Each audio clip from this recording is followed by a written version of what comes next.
Oh, hey. Thought I might find you hiding in here. To start off, I guess we can talk about last night's finale, Yeah. which was, I mean, 911 has always been like a really like action-packed, kind of like crazy, rescue, optimistic kind of show. And this episode was really heavy. How Yes. was it for you and the cast filming that, especially in the light of Bobby's death? We finally get to come together as a team, which is great, especially that last, the last scene of Kenny's monologue, everything. It's cathartic in a way because kind of Ryan, he hasn't been there with us for so long. It feels like years have gone by, but it's really just a couple months, but he hasn't been there for so long. And so to be able to do a rescue with him where we're kind of all there, even with Angela, like all of that, it's kind of like Pete's spirit is in the room, like Captain Bobby Nash, he's there. I will say something funny though. We filmed the ending, or not the ending scene, but like after we come back from the emergency and Gerard says, "I'm happy to report there are no casualties," all that stuff. And everyone's like, oh, we actually hadn't seen like what the emergency was going to be because like we had filmed it and like we weren't downtown yet. So when we went downtown afterwards, we're seeing this, we're like, wow, okay, so this is crazy that there's no casualties, you know what I mean? Because it was like one of those things where it's like we didn't get the chance to really live what that emergency was going to be, and all of us were like, oh man, we would have really played that differently. But it was funny. Oh my gosh, that is really funny. I was surprised. I mean, I had seen it and I was still surprised that there were no casualties because Yeah, definitely, definitely, But like just saying that without context, we're just kind of like, huh, interesting, But yeah, it was very cathartic. Overall, the experience was it was nice to come back together as a family. Well, you mentioned Kenneth's speech, which I mean it was so impactful. I mean, I felt it just through the screen. What was it like watching that in real time? Yeah, you didn't have to. I mean, we didn't have to act because it was just so like the words on the page, straight up. Just looking at him, I was emotional, and I'm like, dude, I don't need to go to any place for this. And I've talked about this before. He's such a good actor, and every time he goes the distance, it's like. It's so easy. He's so generous, and it's so easy for everyone around him to kind of get to that place, or whatever objective it is that he's trying to put out there. Yeah, I mean, I was like kind of front and center while we were filming that, just watching him and like just take after take. I'm just tears welling up in my eyes, because it's like that speech is definitely something that's needed. Right, and it's something that everyone's constantly thinking about, and his character's been beating himself up for the past couple episodes, just about that whole interaction. And nobody knows what to say, and him having that kind of explode out of him is just. I'm going back to cathartic. I feel like this catharsis is really the word for this latter half of the season. But yeah, it was beautiful. I mean, well, Ravi hasn't spent as much time with Bobby, but he was still obviously very important to him, had a huge impact. What do you think he learned from him and is going to carry with him going on from here? That tough times is just momentary. That you can't let. I think what he's learned from Bobby is that you really can't let the bad things that happen in the nature of that job, you can't let that color the entirety of your experience. Which, Robbie, he keeps going back to that. Like he kind of gets weighed down by these, people dying around him and things that he couldn't do. And I mean, I think Bobby Nash is like emblematic that like you can go through the worst situation in your life, the most unthinkable, most unimaginable tragedy, and still come out and be this light in so many people's lives and just constantly just exude joy. And that's definitely something that Ravi has taken from him. And even as a character, he did that for so many people. Yeah, as a character, as a person. And I think, so I'm just going to jump back to this. I think people always talk about, I'm sure you read like Pete's last letter to like everybody, like, so emotional, was just beautiful. I think that's what makes it so impactful. His character is really him. And so it's kind of like when you have like the Nash turnout on the back of the fire truck and everything, you're really just seeing, it's almost like Pete is dying, even though he's not. He's perfectly healthy. He's happy, he's fine, everything. It's like you feel like you're losing a limb. It's like you're losing a part of yourself. And yeah, it's been rough.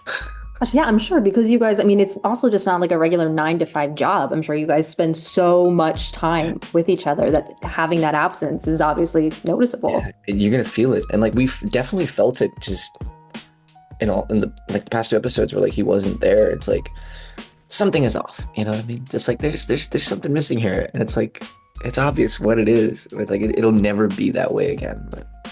Well, I guess, okay, well, let's move on to, I guess, a happier note, because there are some happy things to discuss. I don't know if you've seen, but fans, and by fans I also mean are clamoring for Ravi to be a series regular in season 9. How do we make this happen?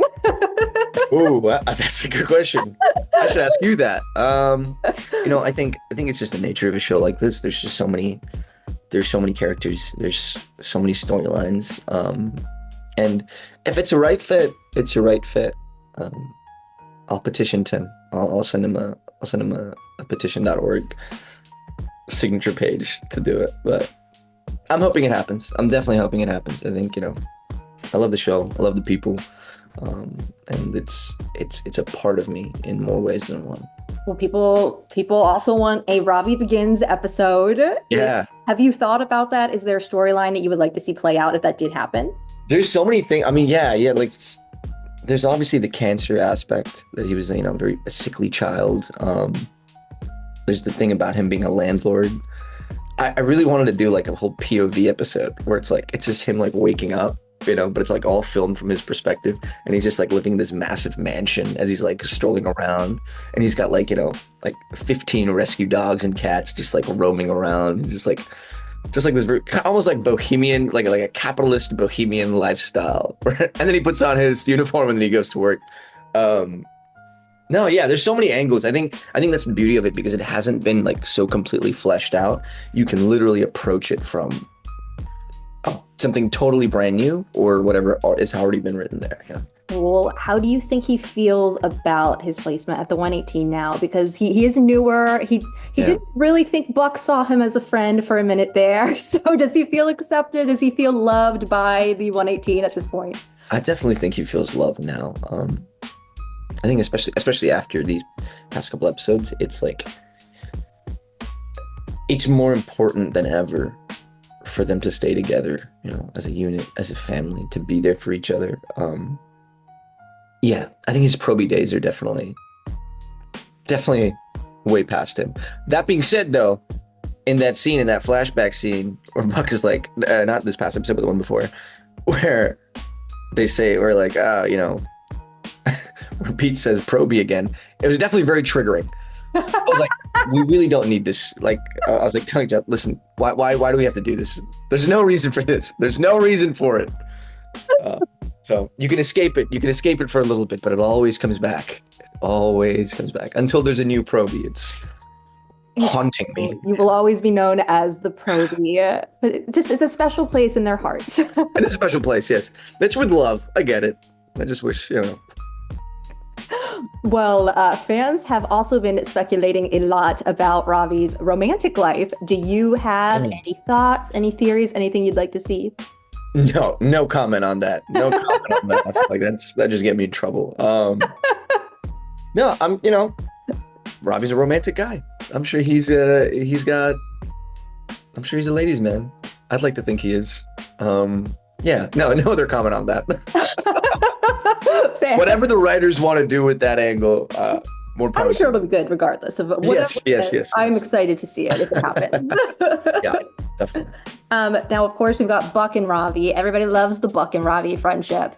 What was your favorite scene to film with Oliver this season? I really liked the quarters scene where I kind of pawn him off on Tommy, where I'm like, oh my god, it was really cathartic, because it was kind of like that situation where like you want Ravi's wanted this thing so badly. You know, he's like, oh my God, finally. And then he finally gets it. And he's like, turns out I never wanted it to begin with. Because I'm like, he's kind of weird, you know? He just wants to talk about Eddie the whole time. Like, all right, okay, I'm just going to leave.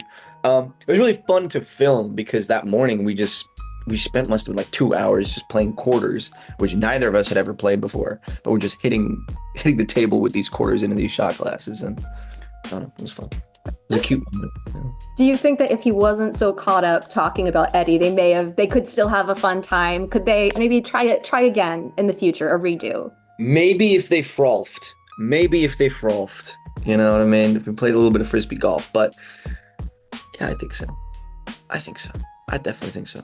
It's one of those things, you know, where it's like you spend so much time with someone. I think for Ravi and Buck that like the moment you step outside of that realm, they're both just kind of like, oh, this is weird. We've never seen each other like this before, you know? So maybe it is just training wheels need to come off. And that was the first run through.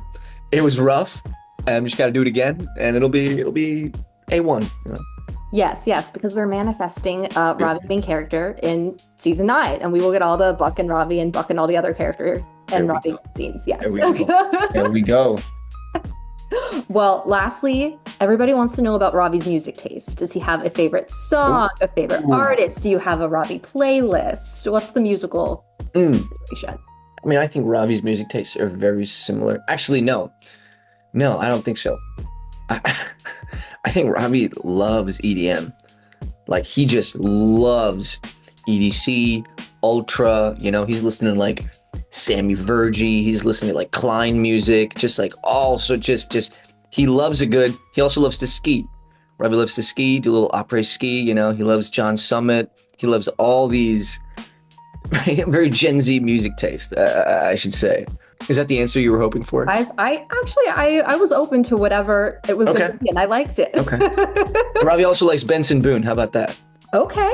All right. There you go. You know, all right. We need to make all this, become canon. I'm interested in like what he's listening to on like the treadmill and like. Yeah. I can also see Ravi just like watching documentaries on the treadmill. You know. Ooh, yeah. You know what? I feel like, or like maybe like a podcast. I feel like him and Buck would like get along in that, that respect. Something to bond over. They're going to bond over it, exactly. I think Ravi doesn't like to run.